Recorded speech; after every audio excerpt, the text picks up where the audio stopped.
This is something I've always wanted to do. I did radio in college myself as an undergraduate, and I knew how much fun we had then. We didn't do anything like this. I was intrigued. I had never been part of a radio show before. When Scott brought about the idea of doing it, we were all a little skeptical at first because it's like radio show, is that acting? But it was a lot of voice acting, I found out, and I often played with my voice as a little kid, so it was really fun to be able to do like a creepy old man or a nice upstanding gentleman.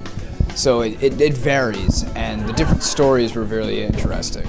This project was sort of born out of necessity. I mean, with obviously the auditorium offline and some other places, we had to try to find a location. We were talking about alternate places to perform and this and that, and I said, well, I have this old project that's been in the back of my mind for a while. It might fit into a smaller space. Doing a radio show means we don't have to move around as much, we don't need the bigger space, and it's even more fun because we get to do it all throughout the semester instead of just rehearsing and then one couple weekends shows. Working with a deadline and working with a new project each week is a great challenge for anyone in any discipline. I was really excited about it because it's not just a regular main stage. It's very original and fun, creative, and it's both a live show and a broadcast. We still have a live audience, so we still have to be acting it out and facial expressions and everything, but we have to also be more conscious of how our voices sound. It's, well, the folks at EC Radio have been wonderful. The students have been great, and a lot of the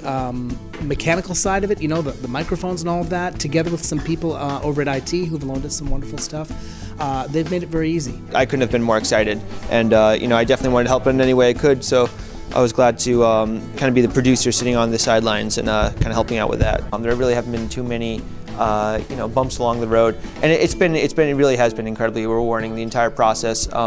Just being able to, you know, both see these incredible actors do what they do best, you know, up on stage, and also to be able to listen to that too, because, you know, whenever I'm listening, you know, on my headphones, you know, as I'm sitting there, you know, whenever I take off the headphones, I just want to put them back on again because they're doing such a good job of translating this onto the radio and doing really what these old-time, you know, radio actors used to do. It's sort of a group effort. I have myself, our tech crew, our staff, Tim Evans and the folks, you know, the musicians.